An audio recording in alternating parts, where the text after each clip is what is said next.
તો વાત કરી રાજકોટની તો રાજકોટના ધોરાજીમાં ચૂંટણી પહેલા રાજકીય કાવાદાવા શરૂ થયા છે।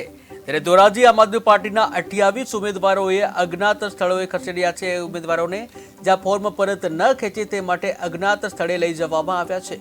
ત્યારે ધોરાજીમાં આમ આદમી પાર્ટીના 28 ઉમેદવારો ચૂંટણી મેદાનમાં છે। ત્યારે આમ આદમી પાર્ટીના ઉમેદવારો તૂટવાની જે ડર લાગી રહ્યો છે ત્યારે તેઓને બહાર લઈ જવામાં આવ્યા। જ્યાં ચૂંટણી મેદાનમાં આમ આદમી પાર્ટીને ઉમેદવારો તૂટવાનો ડર લાગી રહ્યો છે। આમ આદમી પાર્ટી તરફથી પ્રથમ વખત હાલની નગરપાલિકાની ચૂંટણી માં કુલ 28 ઉમેદવારો ચૂંટણી મેદાનમાં ઉતારવામાં આવ્યા છે। ભાજપ અને કોંગ્રેસ દ્વારા લોકશાહીની હત્યા કરવા માટેથી સામ દામ દંડ ભેદથી અમારા ઉમેદવારોને ડરાવી ધમકાવી ફોર્મ પરત ખેંચવા માટે દબાણ થઈ રહ્યું હોય, જેથી અમારે ના છૂટકે તમામ 28